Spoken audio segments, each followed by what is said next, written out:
Welcome into another edition of Spits and Suds. I'm Gavin Spittle of 105.3 The Fan. Thank you so much for supporting and growing Spits and Suds. And you know, if it's a Friday, that we're going to talk to our NHL insider from EP Rinkside, from his Substack called Shap Shots, which you have to subscribe to. It's wonderful information. And he also wrote a terrific book called We Win Here, which talks about the Texas Stars and the journey to the Dallas Stars. It's Sean Shapiro. How are you, my friend? I'm really good, man. It's I'm actually in New York right now. I'm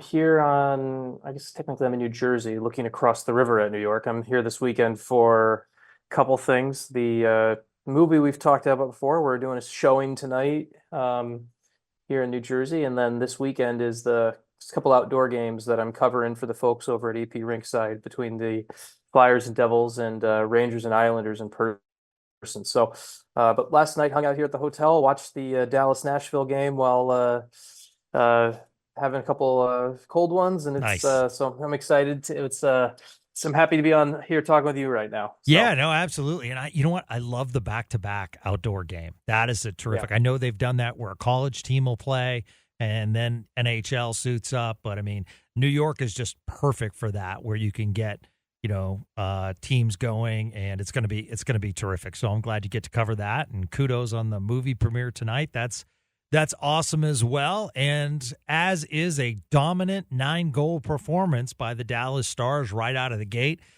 Sam Steele, and it's just felt like, I talked about this last night on the post, Sean. The Stars were in the dirty area, specifically in the first period, but pretty much the whole night. Besides the Sam Steele first period goal, the other 3 goals were basically tap-ins. And I kind of, you feel for the goalie that's pulled. You know that that's one of the only momentum changers really teams can do during a game. But I'm like, okay, UC Saros wasn't that bad. No, I mean UC Saros, it was like the 18-1 shots in the first period is ridiculous, right? Like it's kind of one of those spots where. And I actually like the way I think Andrew Burnett's actually a very good coach. I think he gets it. I think he's very smart. I think he handles things well. I actually like the intermission change of the goalie on this one by Nashville, because to me, doing that by pulling UC Saros and putting in Lankinen to start the second period, it's not the public embarrassment of the pull. And it's also the mercy pull at the same time, because UC Saros was left out to dry. His team completely quit on him and to start the game. And if you're Andrew Burnett, you're like, this guy has done everything and fought for our team all year. Like if the Predators go anywhere, it's because of UC Saros. And I think Burnett actually handled it pretty well. The pull, if you pulled him after the 4th goal in the first period, it feels like you're blaming Saros. But when you do it the way they did at the intermission, I think there's a bit of maybe semantics, but I think there is a bit of class to the way Andrew Burnett handled that with his goalies, if that makes sense here. Yeah, no, it does. And, a lot of chatter about maybe Saros moving at the trade deadline due to his interest. Yeah, I mean, he's good, decent contract. And you get him for another year, but boy, I mean, I know you have goalies in your system, but man, I just think you're giving up on a really, really good, usually a Vezina candidate for a top tier NHL goalie. Yeah, So I mean, the key thing you have to remember too is it's not moving on from Saros in a way. It's not a way where you're talking about, hey, we're moving on from Saros because of something Saros has done. It's all related to how good everyone believes Yaroslav Askarov is going to be. And so for people who don't know, Yaroslav Askarov is the Predators' first round pick in, let me get this exact right. Askarov was taken in the first round in 2020. He was taken 11th overall by Nashville. He has been absolutely dominant at the AHL level This year with Milwaukee Admirals, he's got a 921 save percentage. He's got 3 shutouts down there. He is NHL ready. He is very similar to, there was a time in the world where everyone talked about Jacob Markstrom. I remember there's a time where everyone talked about Jacob Markstrom being the best goalie in the world, not in the NHL.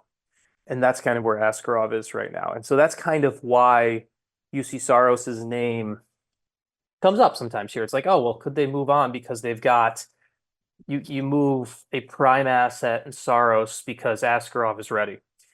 And I look at it from this spot where I think goalie health and volatility, I think it's too early, honestly, because like Lankinen's a fine backup, but like we see all these teams talk about like, oh, you need another goalie, you need another goalie. With the Stars, we've talked about like what happens, like they've lucked out that Scott Wedgwood has handled himself well, but we've talked about the Stars need more goaltending security. Like from Nashville's perspective, if I'm in Barry Trotz' seat, it's now is not the time to move UC Saros. I think the time maybe next year or the year after, as you have a little bit more proof in the pudding of what Askarov is. But right now, it's a position that is too volatile in my view to bet the house on and move something else. Like, what if the Stars, hypothetically, right? What if the Stars ages ago had decided to not make certain goaltending decisions because, oh, well, Jack Campbell's going to be that guy. Right. Right. That's kind of the spot where Nashville's kind of in that spot now where, and like, so another team I follow closely, the Detroit Red Wings. The Detroit Red Wings did the year after Askarov was drafted in 2020, the Red Wings took Sebastian Cossa in the first round in 2021. And Sebastian Cossa has been just okay in the AHL and everything like that. And the Red Wings, though, didn't use Cossa being there as a reason to stall other potential goaltending plans. And they went and drafted this past spring, they went and drafted Trey Augustine. And Trey Augustine, if you watched World Junior and watched the United States win the gold medal at World Junior, Trey Augustine was the goalie. Trey's also the goalie for Michigan State. And Trey Augustine, I think, is going to be a stud. The Red Wings didn't pass up on drafting a potential stud because, like, oh, well, we got this other guy. So I don't think, like, I think at the goaltending position, you need to hold on to chips a little bit longer because the failure rate can really sting you if it doesn't work. If with other positions, you can find coverage, you can do this, you can do that. With goaltending, I don't think you give up a sure thing in Saros right now. To me, that would be really, really foolish right now. Well, it's an interesting, as you're talking about that, and you're talking about AHL dominance, what came to my mind was Maverick Bourque, Logan Stankoven, and Matt Duchene. It sounded like, okay, can you replace a Duchene if you need to with a Bourque or a Stankoven? Those guys come up, and at some point you have to make room, or is it Pavelski, and tough decisions need to be made. And maybe you can fit them all on your roster. But as you were talking about the Nashville goalie situation, I was thinking of the Dallas Stars forward situation, and it's kind of similar. Yeah, it is. I mean, it's a little bit different too, where I think, and it's interesting to talk about Matt Duchene it's interesting to talk about the Matt Duchene potential exit on the night he pulled off the perfect Nashville hat trick of absolutely going back to his hometown, the team that bought him out, scoring some big goals and a big win. And then, I don't know if you've seen the clip, Gavin, but then grabbed the guitar and sang a set at Tootsie's. I don't know if you saw that. Oh yeah, that? No, Mom was in attendance. It's a beauty. I mean, it's a bonding. Coaches were there. It was a bonding situation. So it's funny to be talking about Duchene in a quote unquote an exit for Duchene at this point, but he is effectively expendable and at a position where I have more certainty that Maverick Bourque and Logan Stankoven will be NHL pieces that work because they're forwards. They will have time to adjust. They will have time to make the jump, and they will have time, and there are positions where you can live and die. You can live with mistakes early on. With goaltending and players like that, I mean, look what happened. Think about what the Stars had to do to get Jake Oettinger to where he is now. Like everyone, like the Stars had to sign. People forget it kind of often gets lost in the long-term vision of all of this that at one point the Stars needed to sign Anton Khudobin and have both Anton Khudobin and Braden Holtby. So um, Anton Khudobin and Braden Holtby, so Oettinger could have the time to make these adjustments and everything like that. So, yeah, I've been rambling here, Gavin. No, I didn't. No problem. Well, we talk about Duchene. He did say on the telecast last night, Nashville will always be my home. I thought that was very classy. But you could tell in the celebration that it meant a lot to score a big goal in that game. So obviously, then he went and scored another one, and he's just having an unbelievable season. And I think all Stars fans would like to see him back. Who knows what the cost will be? But there were some interesting tidbits from that game. One, I mean, put the moms, lock the door, keep them on. Keep them around for Edmonton, send them back on the road for Boston and New York. I mean, having the moms around. It really is interesting that Matt Duchene said that this was the first time his mom had seen him as far as a mom's trip. So you think how long he's been in the league, and that's just classy that the Stars and many other organizations are doing that now. I think it's awesome, and I think it's a great momentum push as well because, the parents, like you saw the dad's trip and the pumping of the fists and then the moms. I mean, it's a really, really cool trend that's happening in the NHL, around the NHL. But, a couple other tidbits to talk about. Ty Dellandrea with another goal as he played really well against Carolina, Sean, led the team in shots, didn't get, a goal, but that's okay. And then played really well again. I think that is a nice problem for Jim Nill to have because the issue is not forced to call up a Stankoven or a Bork, right? I mean, with the way Ty Dellandrea is playing right now. Yeah, and I mean, Ty has done exactly what his job is, and I think he's definitely sat more than I would like him to, but I think he is the type of player that quote unquote championship teams need because Sam Steele, very similar to type mold where you need guys like that. When Ty Dellandrea players are your depth, that kind of utility do it all. That is that's the space where you're moving in the right direction. And it's been good to see because I know I talked to him about 2-3 weeks ago. I talked to Ty about this and he was really said all the right things and everything, but we chatted a little bit about how his it is tough. It is tough when he was going through the stretch of 8-9 scratches in a row when you feel like you've been replaced and everything like that. That's a time where as a player it can get really depressing. These are humans. Yeah. And the way he's kind of stuck with it and battled through, the way he didn't sulk or demand a trade or like anything. Like even after last year, he had the disappointing end of last season where he played all 82 regular season games and was a healthy scratch for most of the playoffs. Like I give Ty a ton of credit for kind of fighting through and keeping the right mentality through all this. And hockey is such a physical game. So many injuries happen. You need your lineup to go 13-14 deep. The other thing, just about like in the long-term build, having Dellandrea there and not forcing up Bork and Stankoven right now and everything like that and this is tongue-in-cheek, but it's funny. Like I was texting with our pal Steven Meserve, my co-author, last night, and Steven said, well, right now it's everyone needs to realize that right now it's Jim is right now going out of his way to make sure that Logan Stankoven has a chance to win both the 2024 AHL Rookie of the Year and the 2025 NHL Rookie of the Year by not calling him up this year. These are the big things that Steven and I text about all the time. The fact of the matter is, Jim is playing chess, not checkers here with hardware for Logan Stankoven, if you want to look at it that way. Yeah, absolutely, absolutely. Okay, so a couple other tidbits. Craig yesterday on Spits and Suds just adamantly they're beating Nashville tonight, and I was like, wow. And I admittedly have said that Nashville has been a tough matchup, and if you look, the season series ended up 2-2. Interesting that Nashville won 2 games here in Dallas. Dallas won 2 games in Nashville, one of which scoring those 2 goals late in the game. Otherwise, they would have lost to Nashville.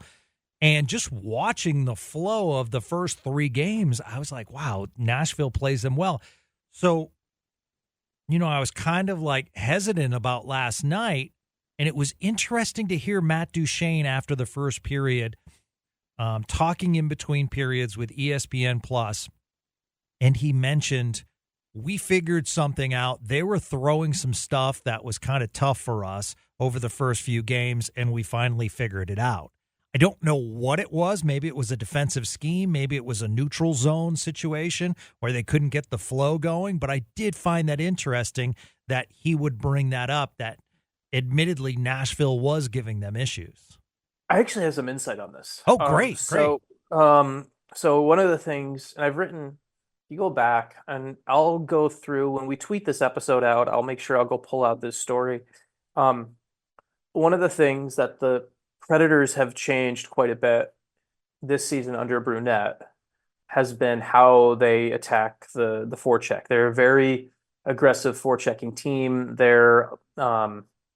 It's very similar to Andrew Brunette takes a lot of his teachings from hockey, but also from other sports as well.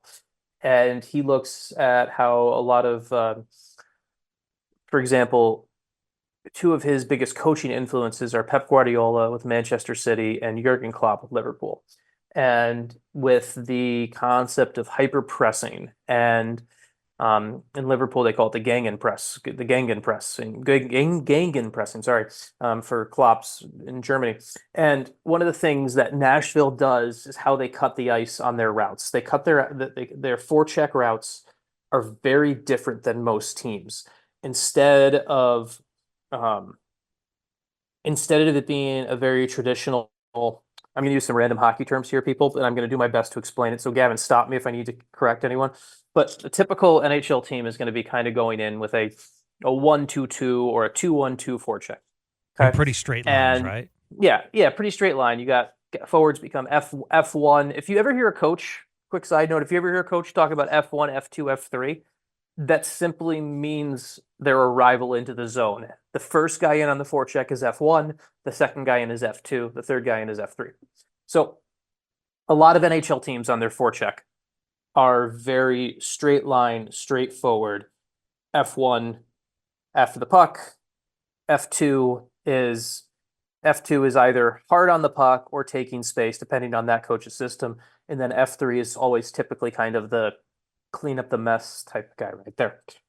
Nashville takes their routes are not as much straight line. Their routes are more about taking away future space. Nashville does a very good job with their route. Instead of going to the puck carrier, they F1 often takes space first and doesn't go to the puck carrier. So the puck carrier looks like they have more time, but their passing routes are taken away. And so for a team that when you don't play Nashville often, and this is why the Predators are a fascinating team for me to watch. If you don't play Nashville often, or you don't see, or you only see them every once in a while, their system's going to catch you off guard because they're different. Now, if you play a team like that in the playoff series, or if you're Dallas, where now you played them your 4th time, and all of a sudden now they have to adjust. Like, you saw Dallas's breakouts last night; they were great. That's something that didn't happen in the past couple of games. It's because past couple of times Dallas has played Nashville. It's because the Stars adjusted to, okay, and I'm assuming there was a pretty good pre-scout meeting about this for Pete DeBoer and with his defenseman about, okay, they're going to take your space. They're not going to come at you as aggressively. They're not a Carolina Hurricanes. So take what's given to you, force them to make a decision. And that's what the Stars did last night. The Stars forced in the 200 feet away from the Nashville net, they forced the Predators forecheckers to make decisions. and adjust, and they weren't able to run their system as effectively. I'll make sure to link to the story and stuff that I've done on Brunette, because it's better if I have a pen and paper and writing, but it is I hope that makes sense. And Gavin, if you want to help, No, if it there's does. anything that, yeah, if you want to want me to clarify, then please let me know, because it's something where this Nashville team is fascinating to me, actually, in general. No, So, absolutely. Now, F1, F2, F3, you're meaning forward 1, forward 2, forward 3, yeah, correct? yeah, Yeah. yes, Okay. correct. So that's Yes. a good learning Yeah. moment, for us. Yesterday, Sean, it was really cool that, and that's why I love you explaining Nashville's system, because Craig yesterday explained the Stars' defensive system as far as man-on-man as compared to zone, and the pros and the cons of each. So, there are Spits and Suds listeners that are learning, and I love when our experts come on like you and, Luds, and explain it so that when they watch the game, they can be more experts. So that's rather than just talk about it. So I think that's really cool. So I was super excited. I mean, granted, it was a blowout, but that third period comes, and something I've been chirping about all season, Sean. Jake Oettinger pulled Scott Wedgwood in because it gives Oettinger a nice period of rest, gives Wedgwood some reps because you're going to need him because you have a back-to-back coming up. And, he kept a clean sheet in that one period, but I thought it was a great move by Pete DeBoer. Won't be talked about a lot, but it's something that I've talked about as far as in a blowout situation. I think that's where you can also do your load management. I agree 100%. And this is one of those funny, weird situations where Pete DeBoer's life was made so much easier when Cole Smith scored in the second period. Yes. Because it is going to be very hard. Like, if it's 7-0 going into the third, it's going to be very hard for Pete to go to Jake Oettinger and be, hey, I'm pulling you, when he's in the middle of posting a shutout. It's one of those where you, like, as a coach, I'm sure. So, like, when the goal happens for Smith and Novak score to make it 6-2 or whatever, like, I'm sure it's one of those where on their way back to the locker room, Pete DeBoer and goalie coach Jeff Reese are like, you know what? It's actually really good we at least let up a goal there, because now we don't have to think about trying to ask Jake to come out of a game where he's posting a shutout. Yep. I think that's a really important thing. I also, like, from a goaltending perspective, like, this is the type of thing where this game was perfect for how you need things for Oettinger to go. First period, only faced one shot. He still obviously got a pretty good amount of work in the second period with the 21 shots or whatever it was. And you keep him fresh. You don't put him in a spot to risk injury, and you keep your backup involved. Like, I thought this was really well played long-term management. The other thing that,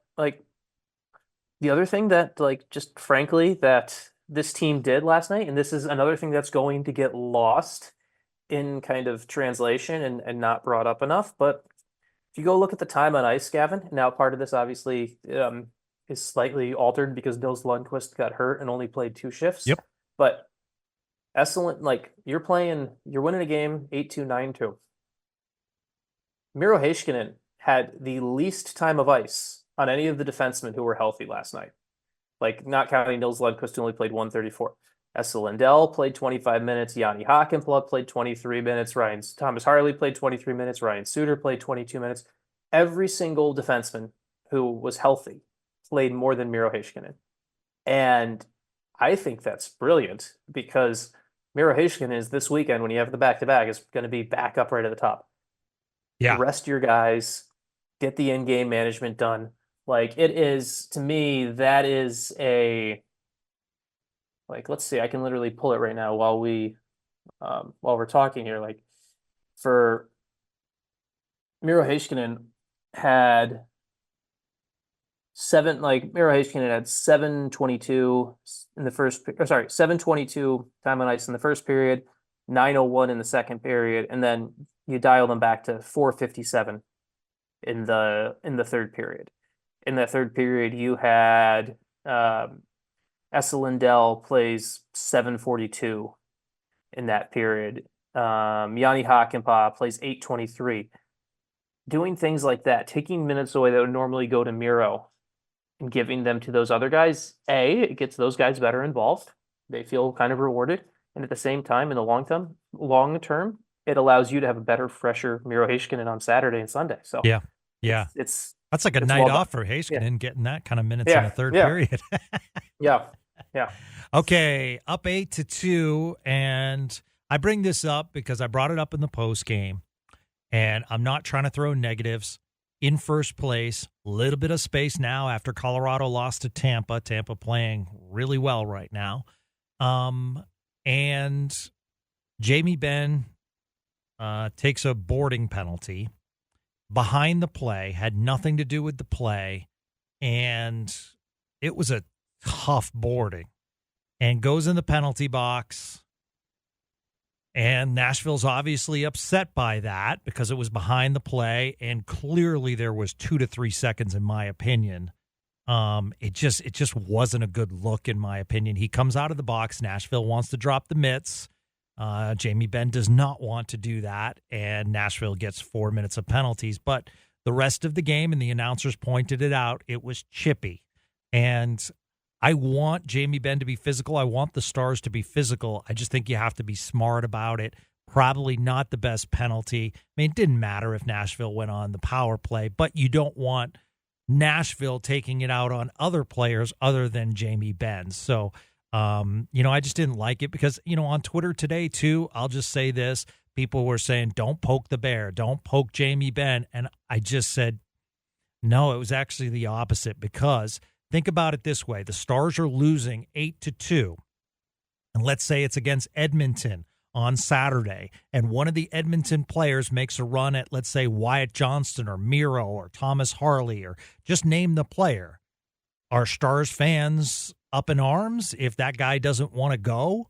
Or, in the penalty box, of course you want one of the Stars dropping the mitts as soon as that Edmonton player gets out of the box. So, I mean, we have to look at it from a fresh perspective. What if it was us that got boarded? So, I just didn't like that from the captain, and I hate to throw any kind of shade on a 9-2 victory, Sean, but I think it's important at Spits and Suds that we point some of these things out. Well, it's also the other important conversation about Jamie Benn, and it's something that, it's I don't like. It's just true, and this is something where Jamie Benn's a dirty player. Yeah, exactly. It's something where for years, it's easy if you put yourself in if you put on your victory green pajamas and everything like that, and sure, your most there's too much evidence now that's Jamie Benn is a dirty player. Jamie has always towed lines and everything like that, but he's gotten worse at towing the line. Somehow he's gotten worse at towing the line. I don't know if he's gotten worse at it or refs are just picking up on it more, but I mean, this is a guy who you're up 8-2 and you throw a bad boarding hit. Those are really bad. This is a guy who, in the biggest home game in franchise history since our pal Luds played for this team, yep, he dooms his team with a dirty cross check to the captain of Vegas in front of the world to see, and shows no remorse for it afterwards. This is a guy who, on a similar cross check two seasons prior, broke a bone in Dylan Larkin's neck on a similar play. Jamie Benn is a dirty player, and that is something that is just the reality. And I think if you were to objectively look at the Stars and their fan base, and from any other fan base, it'd be easy to say that. How easy is it for a Stars fan to say, "Oh, Corey"? And I'm not even talking about all the junk that happened this year with Chicago with Corey Perry, but how easy is it to talk about, "Oh, Corey Perry's a dirty player, Tom Wilson's a dirty player"? Yep. It's easy as Stars fans to say that, but then all of a sudden you talk about your own guy, and people get up a bit up in arms of no, he's not. If Jamie Benn did that, if Jamie Benn was wearing a Predators jersey, we'd be talking about he's one of the dirtiest players in the league. Yeah. That's the reality of it. And I wonder if it was frustration based on him not getting a point. I mean, I don't know. It's the thing where it's the thing about Jamie, and there's just there's just seems to be sometimes a lack of just a lack of situational awareness um, when he's coasting. I'll use that term, right? Like we've talked about, like there are when Jamie Benn is dialed in, he can and not anymore, but when Jamie Benn was dialed in, there was a time he could be dialed in and he'd be a top 5 player on the planet. It's been a long time since that, but there were still places where he would get dialed in. You'd be like, oh man, that's old Ben. We got to watch out. But throughout his career, whether it's the start of slow starts in first periods or games like this that are a bit lopsided, where he's just kind of going through the motions, he kind of just makes foolish decisions sometimes. Yeah. And it's one of those where we know how much he means to this franchise and we know how much this team will follow him anywhere. And so it's kind of one of those things where, like, even saying this right now, I'm breaking some kind of code because I know Stars players would be pissed for me to even mention this, but it's true. And this is not me saying Jamie Benn's a bad captain. I want to be clear on that. This is not me saying that. This is not me saying anything like where, oh, you should do this or make changes to that. This is not me saying any of that. It's just this is a player who part of its playing style, part of its mentality has lived on the edge of things. And sometimes he goes too far. And because of that, he has somehow avoided the wider dirty player label than some other guys have gotten. And I think part of it is just because at one point he led the league in scoring, and there's been other guys on his team who are a little bit less likable, right? Like, and what I mean by less likable, I mean as in the like, oh, like Mason Marchment's a dirty player, right? We know that. Yes. Mason Marchment was fined for a bad check the other day. Mason Marchment is on the league diver list. Mason Marchment is, if you're looking at, like, if you were to list players who don't live by the quote unquote code, as terrible as it sounds, like Mason Marchment doesn't live by that code or whatever, right? That, and Corey Perry before him was here. So Jamie's always kind of had someone else who was slightly worse on that scale, but you're the captain of the team, your team's up 8-2, like, right. And now like, some people on yeah. Twitter, Sean, are saying that it was because of Lauzon's hit on Lundqvist that took him out. But I mean, Okay, I think there's a difference. Then fight him. Fight him. Exactly. Then fight him. If it's because of Lauzon's hit on Lundqvist, then fight him. I mean, we talked about this earlier this year when oh, why am I drawing a complete blank on who fought Jamie from Vegas? Yeah. The defenseman. I literally, why am I? Is I can't remember. Haglund? No. No. On Vegas. Was Vegas, it? No, yeah, McNabb. McNabb. It was McNabb, right? It was McNabb, right? I think. No, I'll pull it up when you Yeah. give the example. Either way, but Vegas had their captain was assaulted in a playoff game by Jamie Benn with a cross check to the neck, a guy who has had neck surgery. And so the next chance Vegas had in a regular season game, this player, who you'll look it up for me, I can't remember who, said, okay. Nicholas Hague. It was Hague. Okay. Ben has to answer for that, so I'm going to fight him. So he fought him. Okay. So if Jamie Benn, if the Stars feel like Lauzon's hit was so bad on Nils Lundqvist, then fight Lauzon. Yeah. Like, then go fight him. Like, don't go and like, I mean, it's. No, I agree with you. I hated the hit, but it was a clean hit. Yeah, and it's the chippy little shit behind the, like, and you know what? You could also not even board the guy. Like, if you wanted to, you could. You don't need to board the dude at any point during that game. Like, let's see, like Lauzon played 17 minutes that night. You could have fought him at any time, right? And you know what? I give Michael McCarron credit for, like, it's a weird thing, right? Like, because it's a 9-2 game, so you're not really sure exactly what's right and what's wrong at that point. But, like, I at least give Michael McCarron credit for being like, okay, let's settle this way. Like, I'm not going to, because Michael McCarron tried to fight Jamie Benn. Yes. And and Benn basically dummied him into a penalty, all that stuff or whatever. He tried to fight him. You know what he didn't do?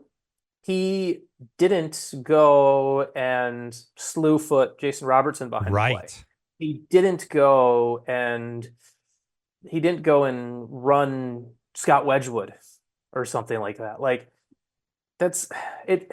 There's all of this stuff with hockey, and it's a weird time to just with all this going on right now because obviously Morgan Riley is having a hearing appeal today. Talked about it with Ledge yesterday. Yeah. Yeah, where he's got his appeal right now, where he goes and Morgan Riley cross-checks Ridley Gregg, and there are spaces where, and I'm not a huge like you must fight type dude. I'm not I honestly I love the sport. If I don't ever see another hockey fight, I'm fine. But I do think from a spot in the game when it comes to when you have a sport where you need a quote unquote response in this or whatever, I think there's something about the glove, the face wash, the glove to the face, the little shove, the fight, all that stuff there. It sends a message you're not going to get pushed around without actually doing long-term physical harm that you're going to like ruin someone's life for. I mean, it's I just like this is with Benn that like Benn has lost the benefit of the doubt. Like we're talking about a guy who has broken it's two captains actually. He has broken the bone and ended the season of a captain to the Detroit Red Wings with a cross-check to the neck. He cross-checked another NHL captain to the neck, a guy who had neck surgery in front of the whole world to see. This is not a guy who we're just going to be like, well, if he lost it for that moment. No, he's done this over and over again. Yeah. So, and it's if you don't want to fight, you don't want to fight. But like, challenge onto a fight, do that. Yeah, don't hit him from behind the deliver a clean hit, like something like that. Yeah. Like this is so it's. No, I agree, and that's what I love about this podcast is we're going to talk about these things, and if someone wants to retort and come at us, I'm totally fine with it because yeah, you're right. The evidence is there, and we want Jamie Benn to play physical, but play physical in front of the play. Even if he boarded somebody in front of the play, I think that would have been more acceptable. But clearly the player was in a vulnerable position, and that's what I hate.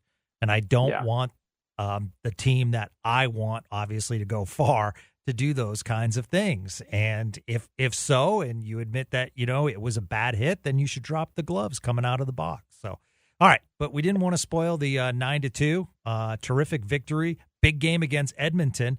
I'll tell you what, we're all excited about Edmonton. St. Louis last night takes care of Edmonton.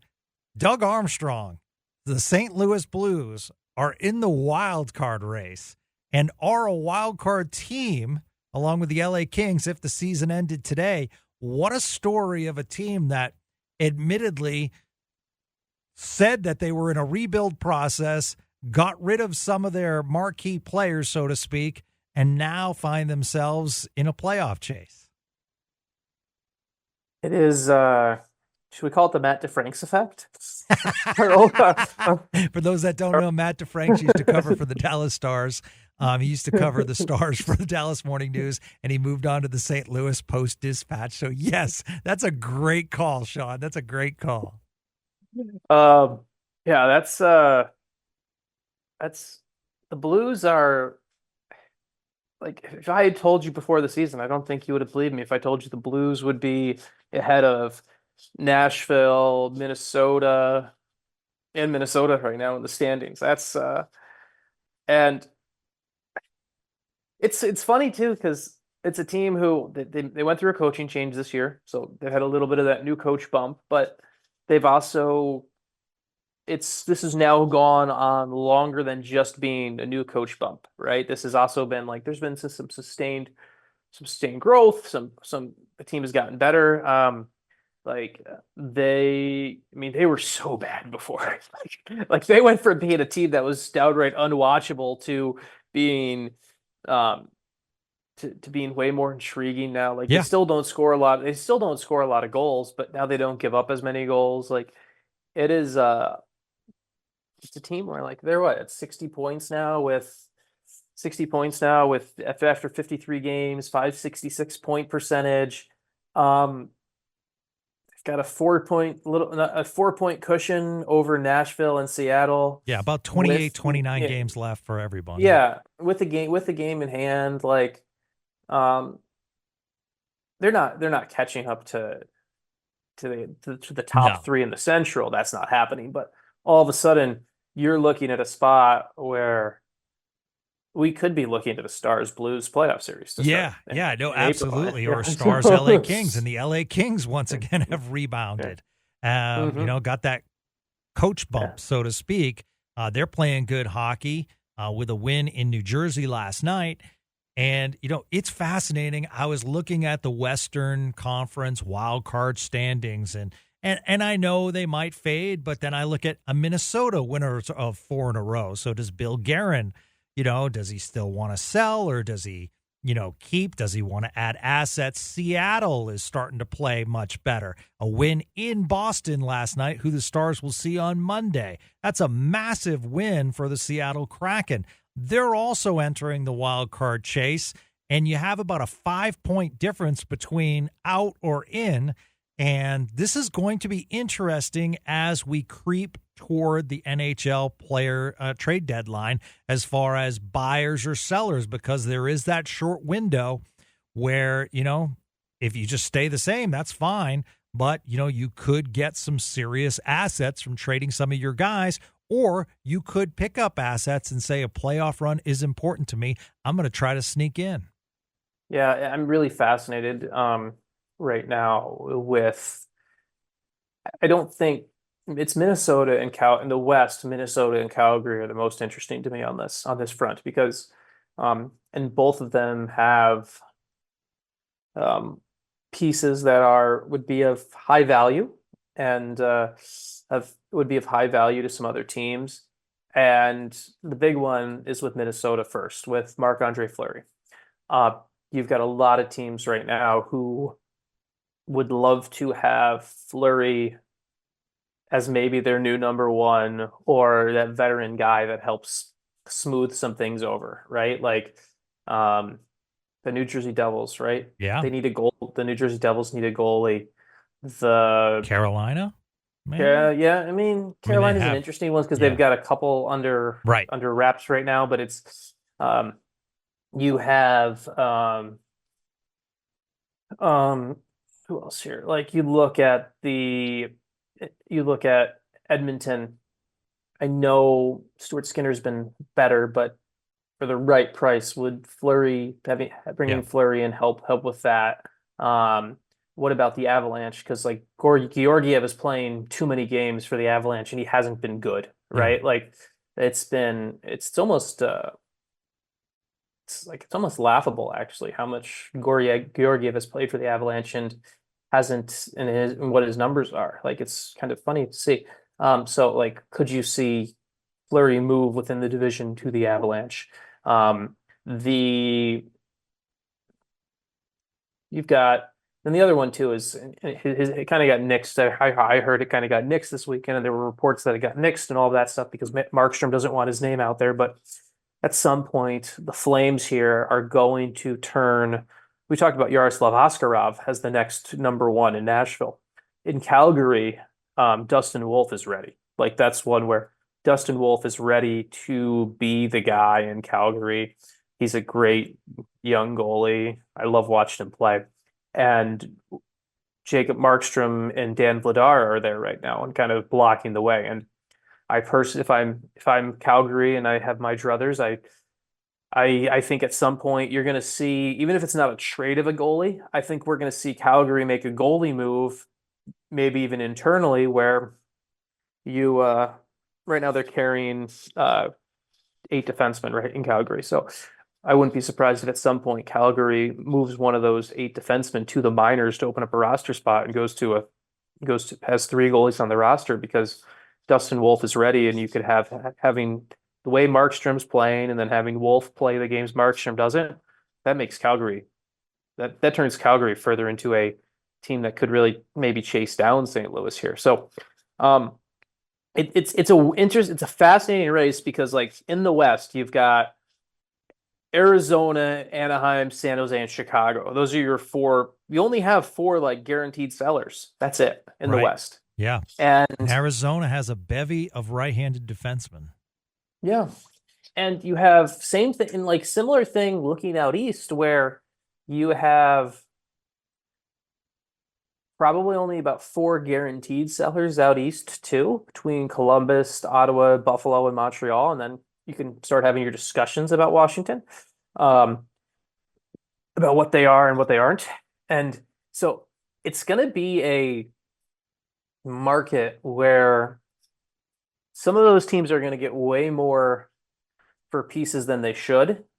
And it's one where I wonder if you see kind of a team, and I always talk about Philly when we do this, but because they keep kind of just hanging around there, like a team that's got the chance to sell but is still in it at the same time, right? Where it's like for like Philly, I always go back to the Sean Walker example, and I think his price has gone up, unfortunately, for what it's going to cost for Dallas to get him. I think he may be now kind of flirting with the first round pick type territory. But a team like if you're the Blues, even that's a type of team where you look at some of your assets and you're like, okay, is there a place where we can replace an older player for a younger player or something like that? A move that helps both, that isn't necessarily selling, but also helps build the future window at the same time. I wonder if we see some things like that at the deadline this year. I can't wait to do trade deadline shows with you. I mean, I love that time of year. I love free agent frenzy, and I love trade deadlines because it's like no other league, Sean, out there. I mean, it's just so fun to see the movement, and it's just constant throughout the day. It's also the spot too where different teams have different objectives, right, of where they're going, right? Yeah. And like this brings me to like the Chicago Blackhawks, right? And obviously they get Connor Bedard back last night, and everything is everything is building around Bedard and everything, but like that team 31 points right now, 4-point cushion for dead last. Aren't going to pick worse than probably I guess the worst they're in a spot where they're pretty much locked into a top 4 pick already. Because even if they don't win one of the first 3 lottery spots, they're going to be 4th. And I mean, that's a team where, geez, Gavin, like I've paid a lot of attention to this draft class coming up. And whether it's, if Chicago wins the lottery and gets Macklin Celebrini, it's going to be really bad for everyone. Yeah. It's going to be really bad for everyone. But even some of the other guys, like there's, like you talk about finding their franchise defensemen. Here's a kid playing for Michigan State right now, Artem Levshenyov, who is probably going to go 2nd or 3rd. That's a player from a Stars perspective. You don't want to see him in Chicago every night. Even Ivan Demidov, I think is his name, if I got it right, if I got the Russian right, who's playing over there. No, I haven't seen him in person playing because he's in Russia. There's like there are teams like Chicago's going to sell at the deadline too, and they're going to make sure they go even further to guaranteeing they're building for the future as well. Like, at some point, right? Someone's going to trade for. Like it just feels like the Blackhawks are going to trade a guy like a Tyler Johnson or like a Colin Blackwell, guys who probably typically wouldn't have much value at the trade deadline, but because of where we are and slim pickings for who's selling, people are gonna be like, yeah, I'm gonna go give more for that guy than I should, and it's just gonna go into the arms chest of for Chicago team that's got, geez, they already have, I'm looking at their cap friendly page right now. Chicago, Gavin, has they've got 7 picks in the first 3 rounds of this year. They've got 5 picks in the first 3 rounds next year, and 5 picks in the first 3 rounds in 2026 already. Yeah, them in Arizona are really really busy. Yes. You know, I just wanted to say, you mentioned the draft, and I'll once again mention Quinnipiac's goalie, who is not a top goalie prospect, Vinny Duplessis, who was named, used to play for Boston University. He was just named as a Mike Richter finalist, which is best college goalie. They picked 10, and 20 games played this year. Let's see. Yeah, 20 games played, 1.92 goals against average, 918 save percentage. They're one of the top teams in the country. I just don't understand it, but it'll be interesting. Is this your this is my Gavin, Matt Murray. Is this your are you trying to get Scott White to listen to our show? Yes. Is this you Yes. you trying to offer your options for, hey, these are the guys who come April, Yes. I think the Frozen Four. Thank you. I think the Frozen Four is April 11th this year, I believe. Yep. And so is this kind of your like, hey, Scott, if you're looking to add a guy on a PTO and an AHL deal for the rest of the year that you could probably get in there on April 12th, you should. Is this your pitch here? Sean, thank you so much for allowing me to read my letter that I have right here, which says, "Dear Mr. White, forget what I said about Julius Honka. There is a goalie from Quinnipiac University I'd like you to see." It happens, right? Yes. It happens. But I was right on Robertson. I was right on Oettinger. But then again, we all were. So, hey, listen. It's easy for us all to name our wins. So, and we only mention our wins right now. Do we want to? I only have a couple of minutes. Do we want to get to Columbus, or do we want to focus on Columbus next week, or when we go around the NHL? Let's talk more about Columbus next week, but I will say my one takeaway from Columbus, and I'm actually writing about something for my weekly column for over at EP Rinkside for Saturday on this. It's the one weird thing to me about Columbus is how John Davidson still has a job. Yes. Because as even though he's in the Hall of Fame as a broadcaster and obviously did a great career for that, like all the big decisions and the big head scratching things Columbus did this year, were all signed off by the president of hockey operations, and Jarmo Kekalainen basically took the fall for it. And the fact that John Davidson hasn't really taken the heat for that is fascinating to me. I agree. That's so. No, absolutely. All right, we'll talk about that next week and more. Wow, what a big week for the Stars ahead. Edmonton, and then Boston, and then the New York Rangers. And Carolina's coming up again in Carolina, so it's a big stretch, but so far, really nice job beating Carolina and beating Nashville last night. So support Sean at Sean Shapiro on Twitter. You want to follow him. We Win Here is the name of the book that we mentioned. The terrific read. Father's Day is right around the corner, so you could support Sean by buying the book. Also, you can sign up for his Substack, which he gives all kinds of analytical information. He mentioned an article that he's going to post, and that's at Shap Shots.